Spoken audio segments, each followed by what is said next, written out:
All right. Welcome back, part 2 of natural selection. This new unit that we started yesterday, I believe it was. So part 2, remember where we left off? Just going to backtrack a second here. We set the stage for Charles Darwin, right? We learned about some of the things that were going on in the world around him, or just prior to him. Linnaeus started naming species, saw what made a species.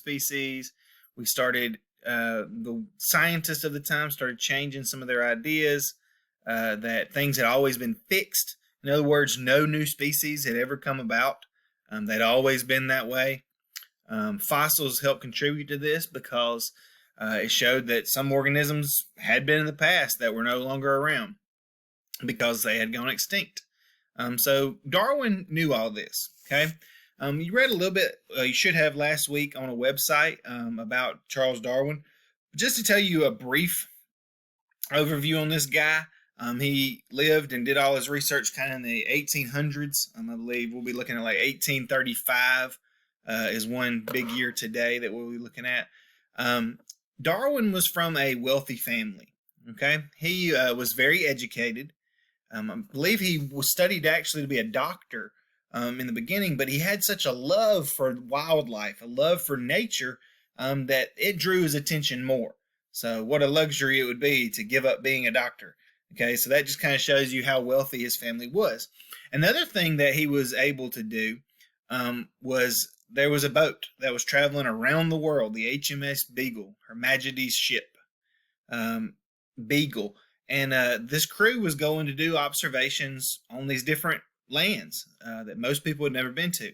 Darwin was able to secure passage on that ship, and he spent over 20 years riding on this ship, okay, because it wasn't some huge ocean liner like we could think about now. We can get across the entire Atlantic, just in a couple of days. This was going to take a long time. They were going to make many, many stops.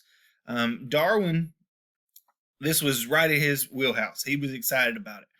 So he went on this boat and he traveled to South America, and then off through the Pacific Islands, kind of over near Asia. We'll look at a map here in a minute just to give you an idea. And he did research all throughout. Going around, he would take notes and things like that on what he found, what he saw, but he would also take some animals with him, which seems kind of like, oh man, I can't believe you're taking them out of their natural habitat. But at the time, he was taking them with the intent of taking them back to Britain, possibly doing dissections and things like that, and learning about all these new animals.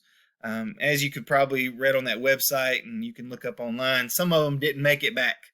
They weren't able to survive, including some large tortoises, because the ship's crew got a taste for the tortoise, and so they would actually eat these large tortoises. So if you're looking for where the Galapagos Islands are, they're off the west coast of South America, Peru, Ecuador, Colombia. So it's a group of islands. Okay, it's a group of islands pretty far off the mainland, as you can see here.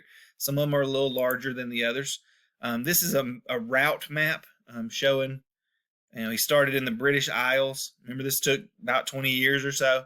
They came down across the Atlantic, making a few stops along some islands off the coast of Africa, all the way around South America. That was the really premier destination for them. South America was not very developed at the time in the 1800s. Yes, there were some cities and major populations here and there, but a lot of it was still primitive, especially compared to some parts of Europe.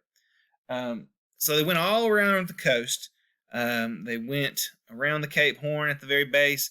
Then they made a pretty long stop in the Galapagos Islands. Okay, from there they went around the world through the Pacific Islands, stopped in New Zealand, Australia. Again, these places weren't super developed at the time, so they experienced a lot of nature untouched, if you will. And humans really hadn't developed them and messed them up in a lot of cases.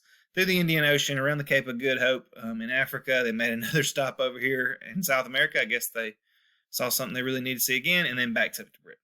So, long trip. Ha ha ha. Funny track and field humor. Day 3, get it? Turtles are slow. All right, so Darwin was amazed by lots of things, but really by the variation that he saw in traits among similar species. So we see here, this is kind of a overview of the Galapagos Islands. He saw different types of tortoises, these massive tortoises. You still see some of these in zoos and pictures and stuff.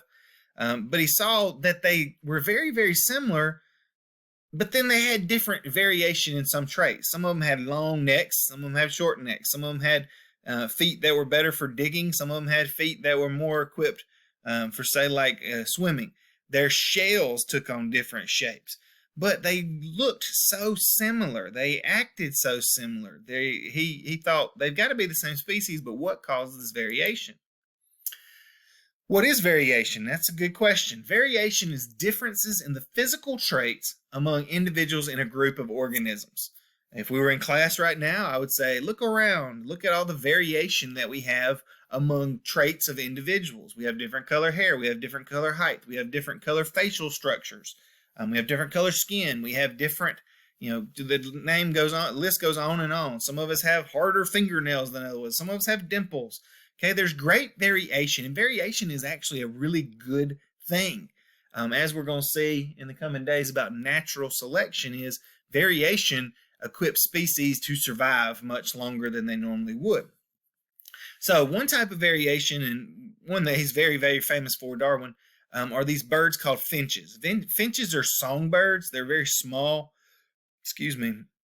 And he noticed along the Galapagos Islands that he had a lot of different kinds of finches, but they had different beaks and different claws and also different body shapes. So the beaks is one thing that really we like to point out. The beaks were best suited for whatever was on the island. Okay, so if they were on an island where their primary food source would be, say, insects, they were ready to, they had different kind of beaks that could grasp or probe or dig down into the earth to get those insects. They were much longer and pointier, right? If they were on an island where a primary food source was seeds, they would have these large structured beaks. Look at that guy. Ooh, he can bust seeds up where, a thinner beak may not be able to do that. If they had fruit, they had a different type of beak even there. It's more pointy, kind of like a parrot beak. So he saw these different finches, and it made him wonder, why? Why do they have such variation? They look very similar. They have other similar characteristics, but what causes this difference? Why is there variation among these species of finches? Okay, and that really got his mind racing. How did they develop? Naturally. Nobody had come in and artificially selected them and bred them like we do breeding dogs. How did they get to be so different? And that's the primary question that we'll see drove his theory at the time of natural selection. Now it's a law. Just another kind of picture if you're interested in seeing some differences in the finches. And another one, different food sources is what he put together, drove the differences.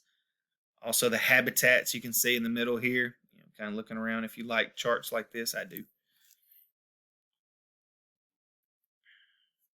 So Darwin realized that species may somehow adapt to their environment. Okay, adapting is changing. People can adapt their behavior to whatever situation they're in.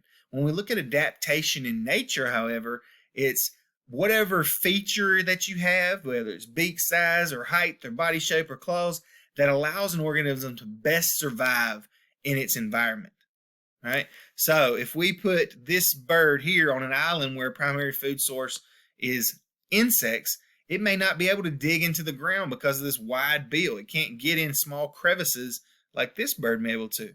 So what most likely would happen is this bird would eventually die out because it couldn't get to the food, especially if there was a bird similar to this one on the island, because it could easily get to the food and it's greedy.